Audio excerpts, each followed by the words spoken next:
Hello, good morning everyone, and panagdait sa tanan.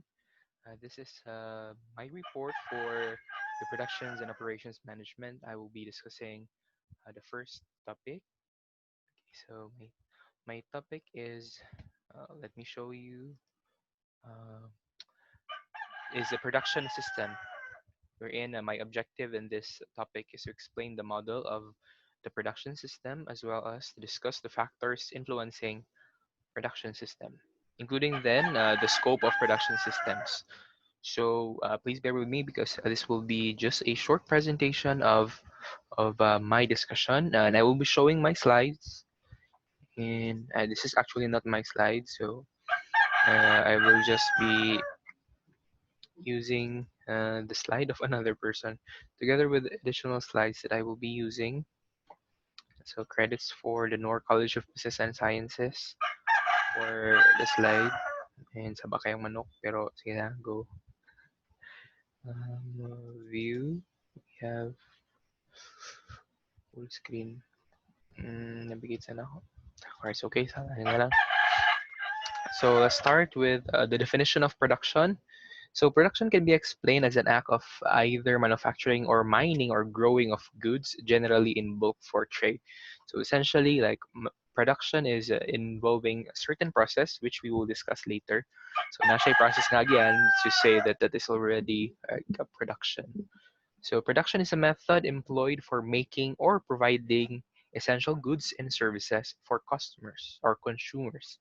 So it is a method for making products. So essentially, you already have a background that production is the process wherein the raw materials are transformed or uh, kuwan siya, process or the processing of raw materials into the final output that is used for business.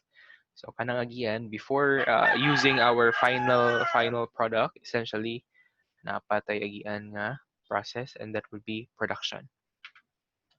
Accordingly, it is also a process that puts intangible inputs like ideas, creativity, research, knowledge, wisdom in use or action.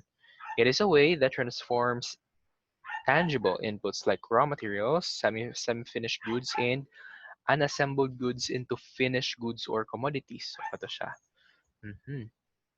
So, di abi ninyo nga sa production, kuan lang siya, tangible. Hasta po ang intangible kay usually before magsugod ng production, napatay ginatawag na brainstorming and researching, and after itawag og market research. Sa market research dito may balan kung sa nga product ang angay nimo nga i-produce in order for it to be saleable. So kana siya gitawag nato na siya og research, and that is intangible input na siya sa atong production. But at the same time, for the whole production process, kana yung pag-convert sa tuang tangible inputs and unassembled goods into finished goods or commodities. So, kani, take note lang money. We can have raw materials, meaning raw materials, we have to process it entirely so that we can create a new product. Semi-finished goods or sometimes, like for example, like na products nga ginabuhat siya diri nga certain country, dili siya humanon.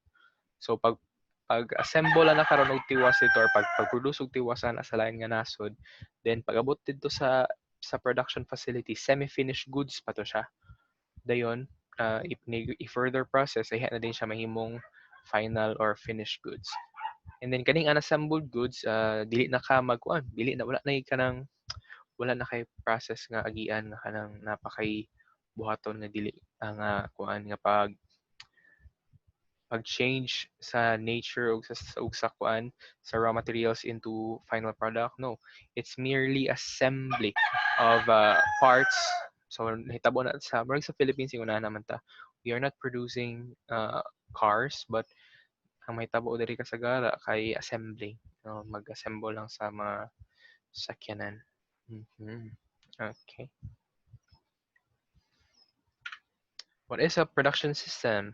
Production system may be defined as the methods, procedure, or arrangement, which includes all functions required to accumulate the inputs, process or reprocess the inputs, and deliver the marketable goods. So, mo ni siya ang pamagi, di ba? Yung tagalina, the production is converting your tangible inputs to finished goods. So ang methods nga gamito na to ana, and the procedure sa pag-process sa tuang products or arrangement, tanan na siya sa pilang pag-gather sa inputs, tanan-tanan until madala nga tuang output sa market, that is the production system.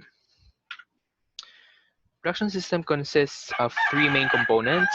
We have inputs, conversion process, and output. So, therefore, we can already identify karon kung unsa ni sila: inputs, conversion process, and outputs. Okay. For the next part, meaning of inputs. Include raw materials, machines, man-hours, components or parts, drawing, instructions, and other paperwork. So, kana na siya. So, muna to mga inputs. Kung sa galana ka ng mga gamiton na to nga palambuhat ang ato ang finished products, usually kana na siyang kuan mga necessary nga materials, meaning ang kani siya nga klase nga input is katuning mga usually raw materials gina siya, pero naputay ka ng mga machines nga gamito na to para pag-produce, as well as our man hours. So itong manpower, components or parts, instructions, and other paperwork. For conversion process operations, usually it may either be manual or mechanical or chemical. So from inputs, you can either use sa maning mga manual. Manual is usually kanang sa mga LV and Hermes. Manual ang ilang conversion process. So handmade ba ang ato ang kuan kanang mga luxury bags. For mechanical, usually kanang makita nato sa kuan sa mga assembly sa mga parts sa mga kuan, those are mechanical nga conversion process. Chemical is when there is already a change in the chemical components sa ato ang product. So nang usually na siya sa paggama na siya og mga medicine, like when they mix medicine, that is chemical process na siya. Operations convert inputs into output. Conversion process also includes supporting activities which help the process of conversion. So mo na siya. Pinadala ng mga production planning, purchase of raw material, receipts, storage and issue of materials, inspection of parts, and work in progress, and etc. So mo na siyang sa conversion process.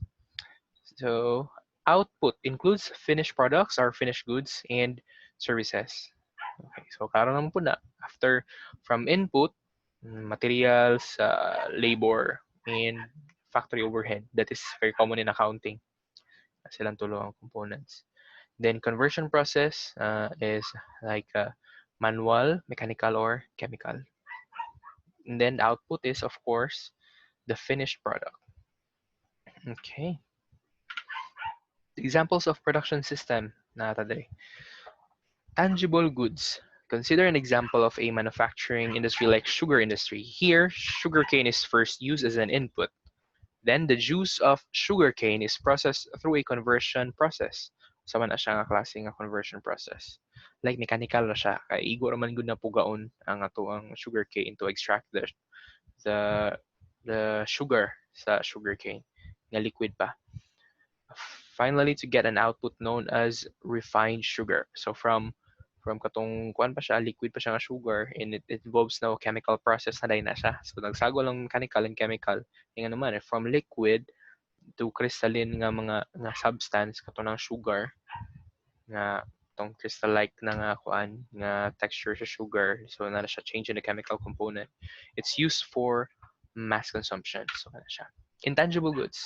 Consider an example from service industry that of a software development firm or company. Very common na siya karon since the trend now is developing like online and automated na accounting softwares. Here, initially, written program codes are used as inputs. Kana siya. Ganang mga codes and other commands that you use and kanang mga software nga gamit nato para paghimo sa codes. Kana siya, those are considered as inputs. These codes are then integrated in some database and provided with user-friendly interface through a conversion process. Like, for example, SAP is a system na gi-modify na siya sa mga IT depende sa needs sa company. So you can actually like make a personal system through SAP, and that involves a certain process. So you design the system that is needed for that specific business.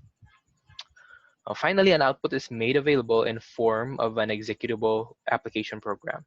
So kana siya katunong program nga gamiton sa client, and they can use it anytime. That is already the output. So misconception, uh, production is always about tangible goods. No, even intangible goods could undergo production. Types of production systems. So kanaya discuss na ko ning upat na the normal way of classifying production systems is under the four broad headings as follows: job production, batch, mass, and process production. So isisaw na to na siya. This type of production system is concerned with making a high price product to an order which is not likely to be repeated. In cost accounting, we call this one as job order. Yes, generally kani siya nga production is sumara siya og special order. Di ni siya gina-mass produce because it is expensive. High price man siya nga product. Mhm. This calls for skilled workers who can be flexible in adapting their skills to producing just what the customer requires. So, kasagaran na ng mga modified na machines kana siya for specific purpose, gi-request siya para lang ana nga purpose. Nag-order ka para ani nga specific purpose. So, it's a transaction which is not likely to be repeated. One siya one-off job. Crucial consideration in job production is the fact that nearly all the production costs fall to the one job. Yes, kay mao man imong buhaton good. So ang cost niya is na ato nga specific job. So for every job, actually dili nimo siya ma-compare sa other jobs kay lain-lain man gud ang klase sa product nga imong ginabaligyan. Depende sa order sa imo ha. Since they cannot be spread over a long run of production, the fixing of a correct selling price is very important. So mo na kanang mga special order. Example ani niya is kanang mga sapatos sa mga NBA superstars nga ang ilang shoe size is beyond the normal range sa TL. So danay ginatawag dira nga uh, kuan siya kanang special order. Kanang dili siya usually nga gina-produce sa ana nga company, shoe company, pero gina-order nila sa shoe company, and the company makes their shoes specifically and especially for them lang. Muna na siya ang sa job production. Examples of job production: designing and implementing an advertising campaign. Okay, ang ad manggod is depende kung unsa nga klase nga ad pud ang gusto sa ato ang companies. Depende pud kung unsa nga klase nga need sa ad ang ilang gusto. Auditing the accounts of a large public limited company. So it depends on the scope. In audit mo, depende sa scope sa audit. Depende po sa extent sa kuan sa mabuhat sa auditor. Building a new factory because depende man kung sa nga factory ang imong buhaton. So usually kanang mga construction job order gina siya. Especially except na lang if you are like you are housing company like Camellia and the like, kay ang model nimo sa balay is mamili naman ka kung asa dito. You already have the fixed cost and price. Pero so most of the construction companies that I know, kay depende man ikaw ang magpa-design sa engineer, and then they will fix the cost and give you the contract price. And that is different from project to project. Installing machinery in a factory, it also depends kung saan kadako ang machinery and unsa po ang parts nga necessary para mo run ang atuang machinery. So depende siya. Advantages of job production: usually high quality. Yes, kay imagine like all your resources are focused on that specific job just to accomplish it one. Yes, and producer meets individual customer needs. Okay, of course, ang atuang gibaligya kay specifically tailored for that specific client. Greater job satisfaction, yes, involved in all stages of production. Okay, kuan mo guni siya, like you focus all your resources to the specific job kay you know what, this is a special order and usually kani mga ani magud siya is usually gikan sa mga dagkong nga mga companies or sa mga dato nga mga customers. Disadvantages of using job production. Cost of producing one unit or job is higher.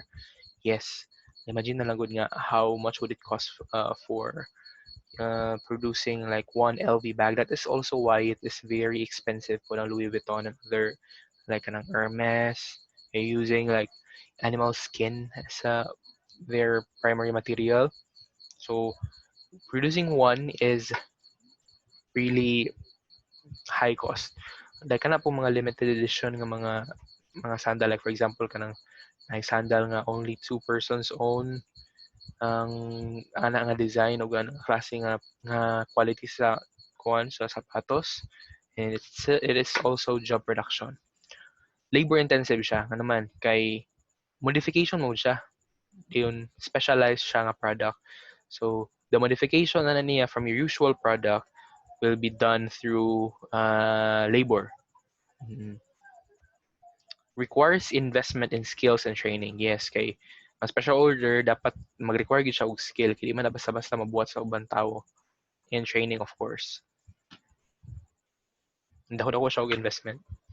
The second one is batch production. Ang natong batch production is of this is the production of a given quantity of goods, meaning number of units of a similar specification. There may be repeat orders for these goods, but there is no continuous flow of production. So by batch, gikan na kayo sa ngalan ng batch production. It resembles job production in that these are specialized goods made to fit customers' requirements, but differs in that the cost of production can be spread over a number of units, but limited lang. Ito lang po ng specific batch. So allowing firms more scope to invest in new machinery. Example is aircraft engines for a given type of aeroplane. So kana siya. Kay although it is limited only for that specific kind of aeroplane, but they do it in batches. Kay na mo po daghang na nagiya nga klase ng aeroplane. Pero they only do it by batch. They can't mass produce because dili siya kanang generic na part sa aeroplano. It's only for that specific kind of aeroplane. Okay. The benefits of batch production include like making in batches reduces unit cost. Kaya nga naman, you spread it man good for the specific number of units in that batch. Unlike sa job order nga, one unit lang. So, ang musalo sa tanan nga cost kay katura pong nga specific job. Kani siya, you can spread it sa ato ang all units. Can still address specific customer needs. Yes, usually size, weight, and style. For example, katong ganina, engine. Nagyapon siya kay kato siya nga specific engine, pwede mo to nalalahi-lahi ng color. Pero by batch lang yun siya. Gusto sila nga pink lang engine, okay na siya. Use of specialist machinery and skills can increase output and productivity. Kay kato siya, dedicated na siya nga machinery para ani nga specific nga production. Yan mo invest man pug ka kay may batch man siya good. Unlike sa job production nga uncertain ka kung mabalik pa siya og order. Kani siya, pwede pa nga na i-repeat order pero by batch siya. Dili lang yang continuous ang iyang flow sa production. Disadvantage of a batch production include time lost switching between batches. Machinery may need to be reset. A need to keep stocks of raw materials and cash also investment in work in progress. Potentially demotivating for staff. Imagine na good nga after certain batch, shutdown sa ta. Wala tapos akong karon sa mag-order og next batch. And then ang machinery po nimo, di po na palungon din siya after switching batches. Like the next batch will be next month. So pahaway mong machine.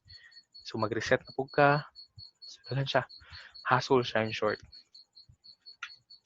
Mass production kani, uso kani, continuous output of uniform, standardized products for a mass market which offers a regular, continuous demand.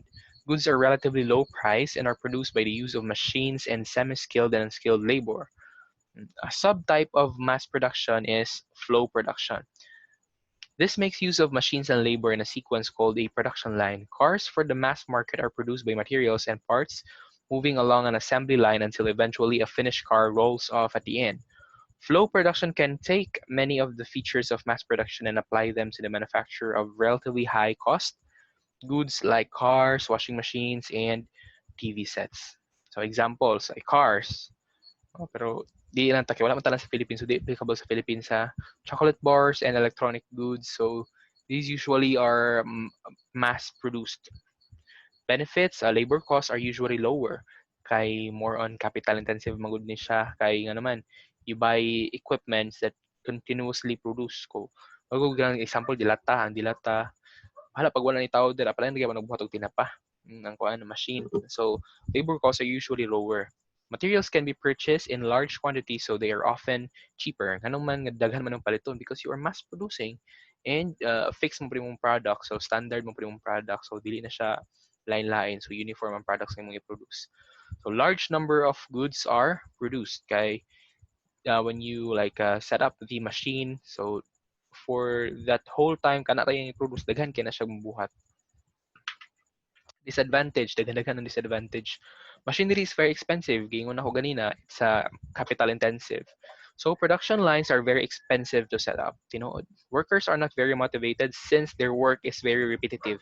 Imagine agud nga tigkuan ka, tigihap ka sa katol karon. Ugma maghihap na pag katol. Pagkasunod ugma mo ra balik-balik ka masira kag ihap sa katol. So sometimes workers are very demotivated. Not very flexible as a production line is difficult to adapt.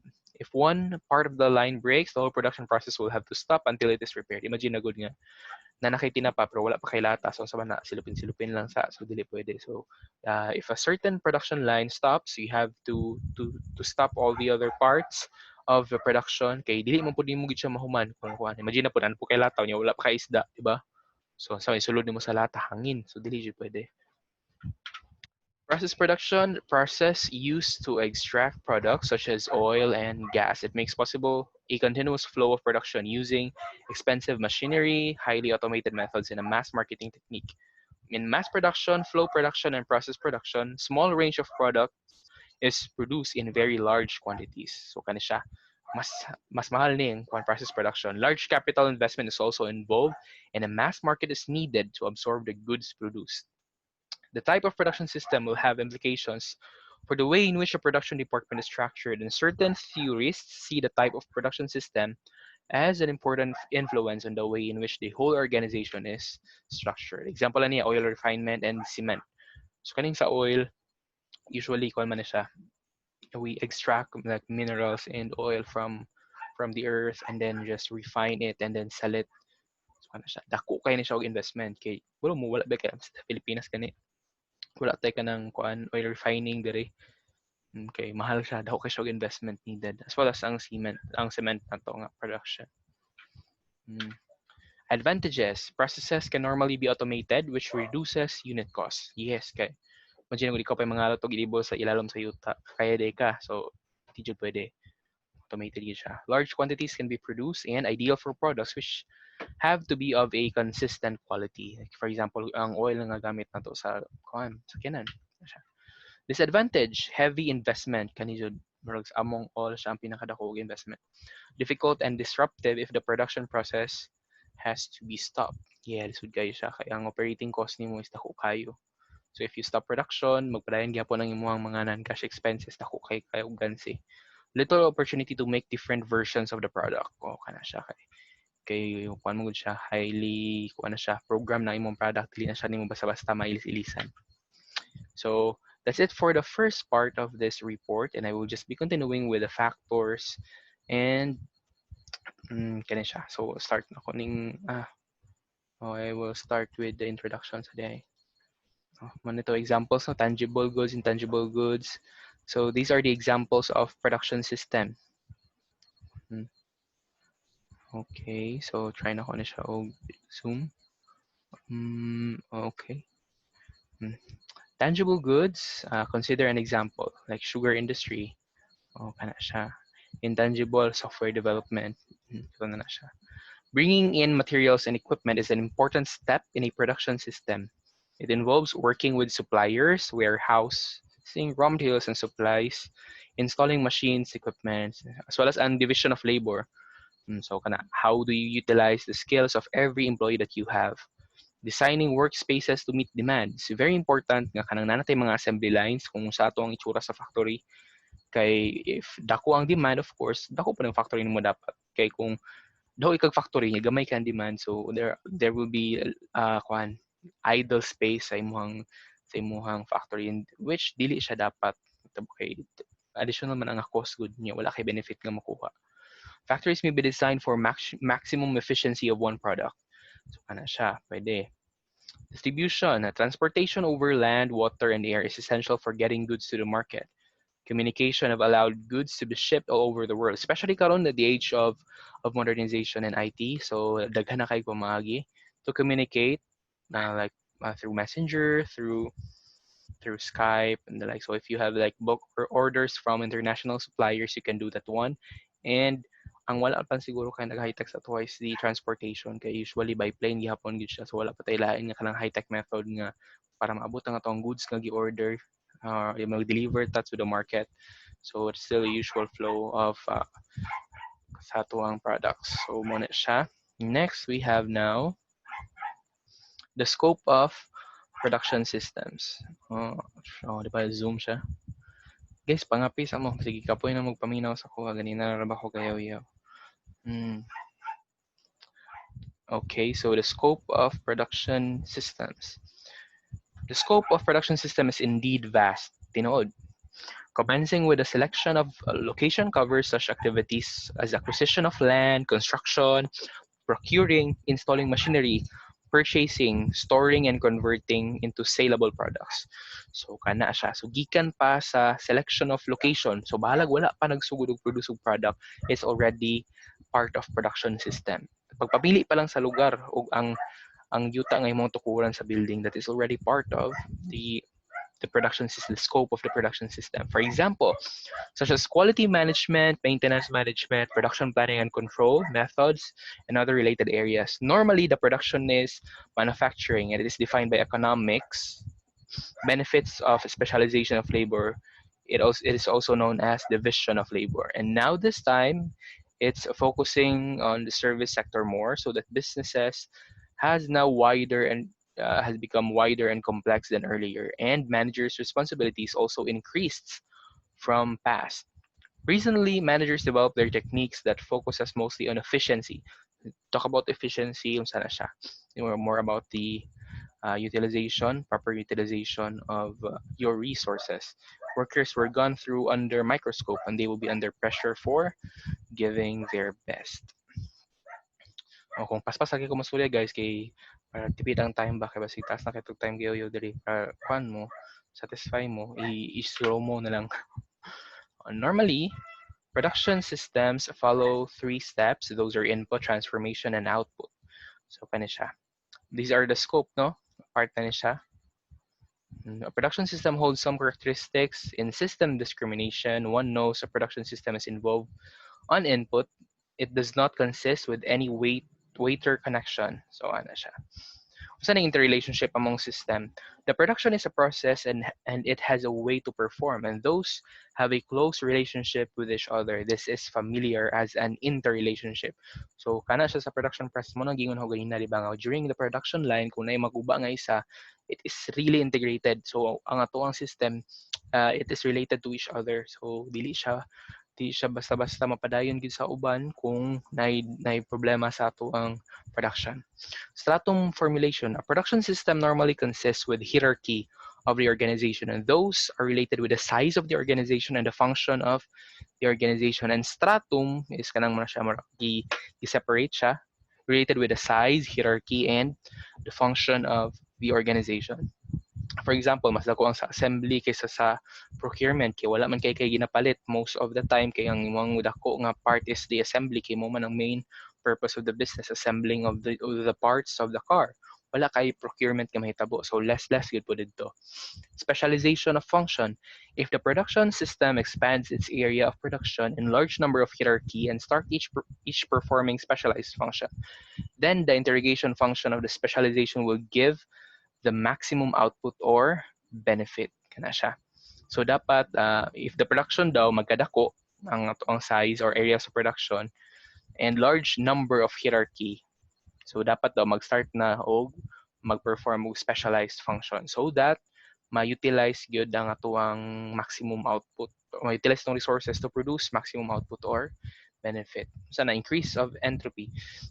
Everything is changing in life day by day. There is a need to cope with those changes. Old employee will be changed by the new ones, old machines by new machines, and no one will change the technology by and one will change the technology by new technology for stability of the production. So meaning you always have to be updated with the changes so that you can adapt and dili ka maulahi sa mga kuan sa mga bag-o nga available sa market. Okay, is finality. The aim to reaching goals and to reach goals, one will use various kinds of way. There is no boundary to make a function in such a way. The main topic is to gain the ultimate goal. Yes, and there will be lots of approaches to converting the inputs to outputs. Kana siya ang ngay timanan. Okay. Ginawa sa mga kuan mga 1 minute. Okay, para maka-break sa. In fact, like one applies principles of management to kana siya. Related na kay ni siya. Functions of management in day-to-day life. From morning till night, one plan the activities, coordinate available resources.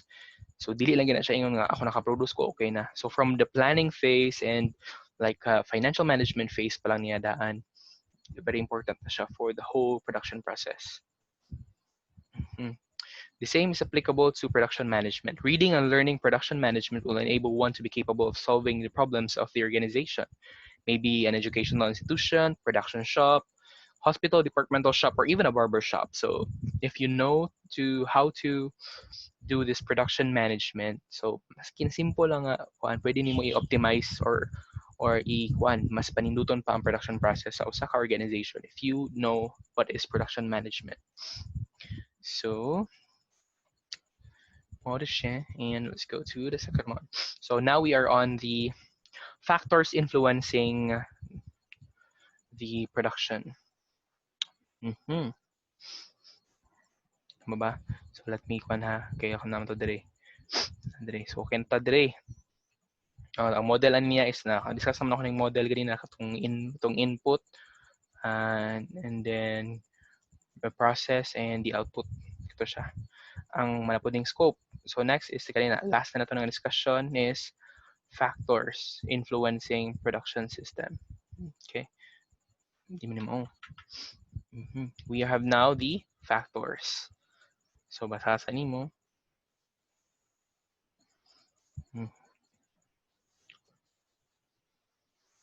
Okay, so we have now the first factor, we have natural factors. Anong maka-affect man siya? Okay, production can be diminished due to natural calamities like flood, drought, etc. So ito yung mga fortuitous events or katong mga events that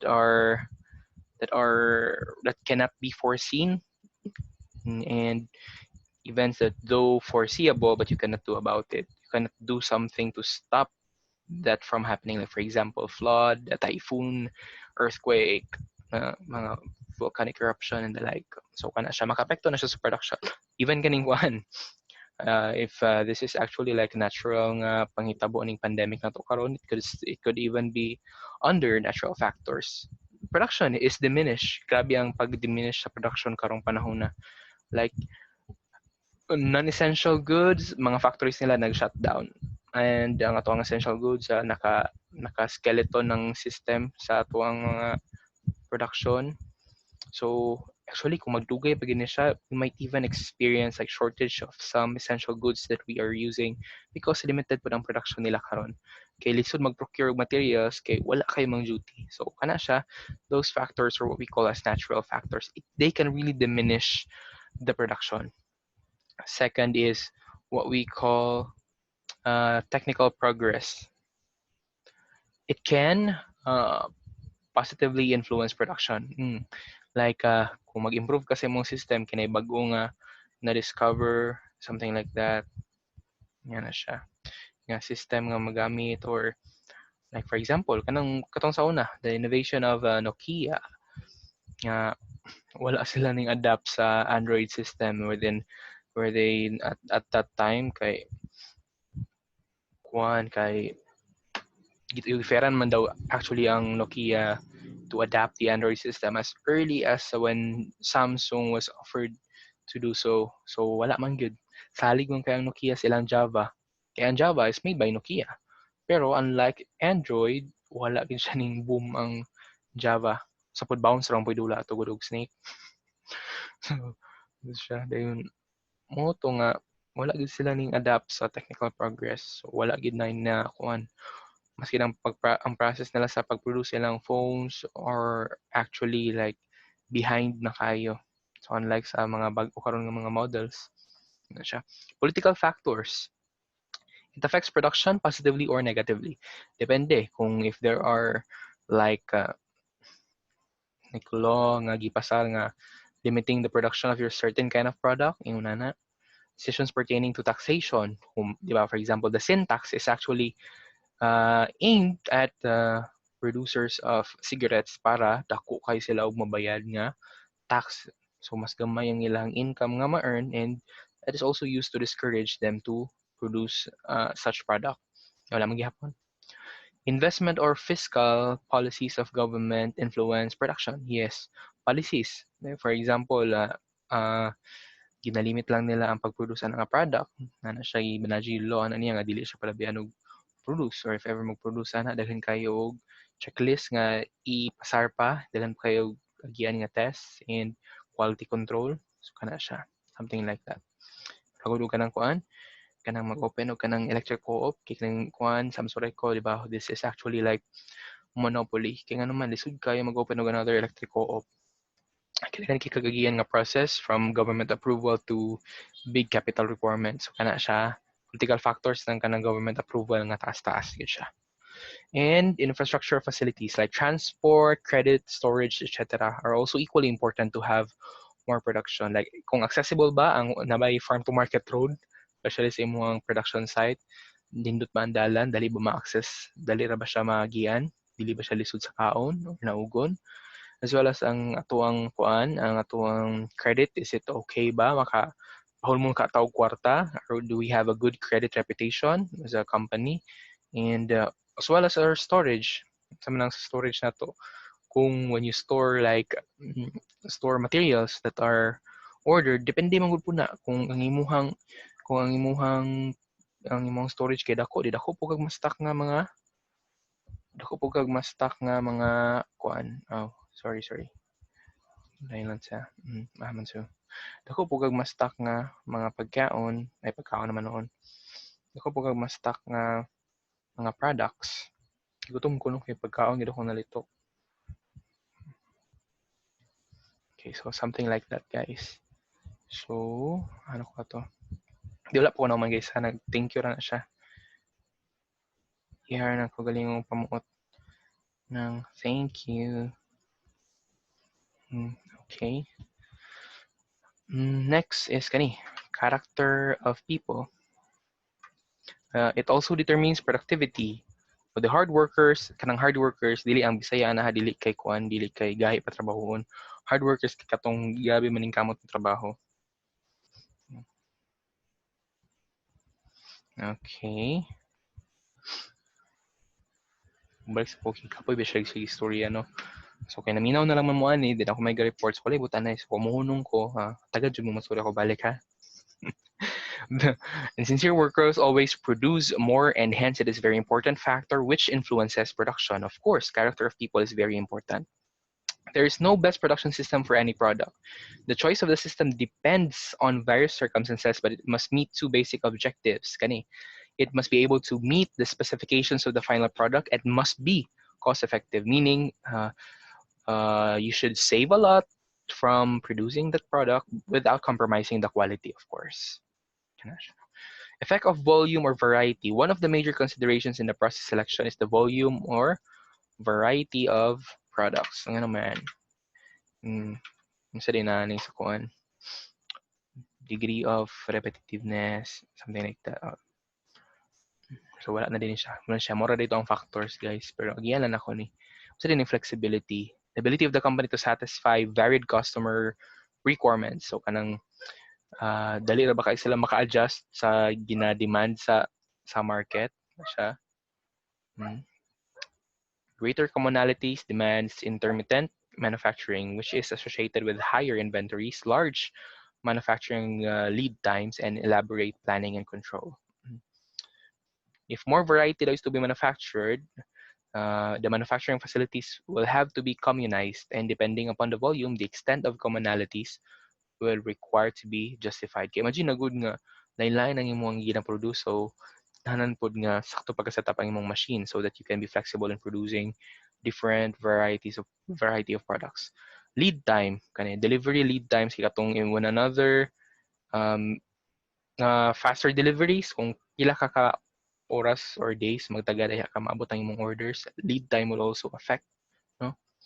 The product therefore may require to be produced to stock using principles of batch production or mass production. So that is why you need to have like proper inventory management. Naiguigo nga at a certain level of inventory, dapat mag-order na kag additional materials kay kabalo ka nga 15 days pa ay maabot ang next nga batch sa materials. So iguigo pod nga mahurot tong nabilin didto, maabot pod tong bag-o nga materials kay para you can properly make use of the lead time.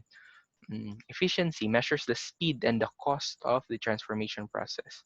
Efficiency is greatest when the product is mass produced kana siya. You have to make use of your resources carefully.